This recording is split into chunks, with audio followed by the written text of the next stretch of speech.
سیدنا عمر بن خطاب کا پوتا ہے، ایک ایسا نوجوان جس نے اپنے حاکم وقت کو آخرت کی ایسی یاد دلائی کہ حاکم وقت بھی رونے لگ پڑا۔ جی ہاں، خلیفہ عبد الملک بن مروان بیت اللہ کا طواف کر رہا تھا کہ اچانک ان کی نظر ایک خوبصورت نوجوان پر پڑی۔ نوجوان بہت پروقار لگ رہا تھا چہرے سے، مگر لباس سے بہت مسکین غریب لگ رہا تھا۔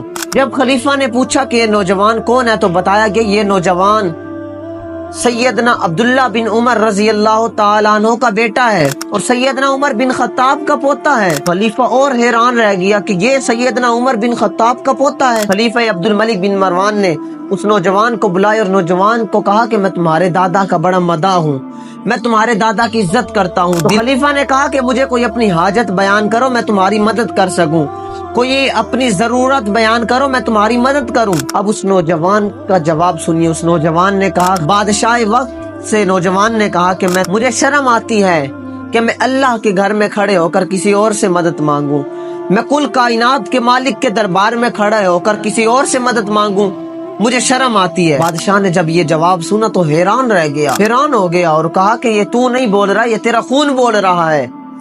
بادشاہ نے اپنے غلام کو کہا کہ جب یہ عبادت سے فارغ ہو یہاں سے باہر آئے تو اس کو میرے پاس لے آنا۔ جو ہی جوان عبادت کر کے سیدنا عمر بن خطاب کا پوتا باہر آیا تو غلام نے کہا کہ بادشاہ نے آپ کو طلب کیا ہے، بادشاہ نے آپ کو یاد کیا ہے۔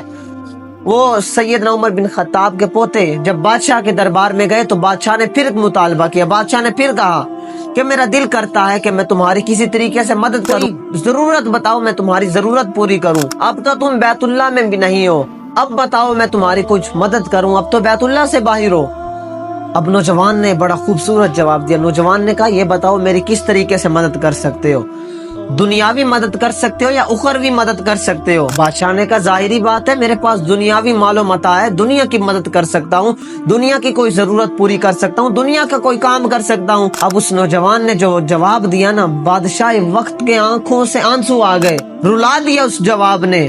اس نوجوان نے کہا، بادشاہ وقت، دنیا کی بات کرتے ہو، دنیا کی اس دنیا کی بات کرتے ہو جس دنیا کو میں نے اس کے مالک سے ہی نہیں مانگا، دنیا کے مالک کل اللہ تبارک و تعالی سے میں نے کبھی دنیا کا مطالبہ نہیں کیا، کبھی اللہ سے میں نے دنیا نہیں مانگی، تو میں تم سے دنیا کیا مانگوں؟ ہاں، اگر آخرت کی اخروی کوئی میری مشکل حل کر سکتے ہو، کوئی مدد کر سکتے ہو تو پھر بتاؤ، پھر میں تمہیں ضرور بتاتا ہوں۔ اب بادشاہ وقت حیران رہ گیا کہ یہ نوجوان یہ نہیں بول رہا، اس کا خون بول رہا ہے۔ بادشاہ حیران و پریشان رہ گیا، ایسا جواب دیا کہ بادشاہ وقت خاموش ہو گیا اور نوجوان وہاں سے باہر چلا گیا۔ تو یوں ایک نوجوان بادشاہ وقت کو، حاکم وقت کو آخرت کا ایسا سبق دے گیا کہ حاکم وقت کی آنکھوں سے آنسو آ گئے، اسے سوچوں میں مبتلا کر گئے۔ یوں ایک نوجوان بادشاہ وقت کو آخرت کی یاد دلا گیا۔ اللہ تبارک و تعالی ہمیں بھی آخرت کی تیاری کرنے کی توفیق عطا فرمائے۔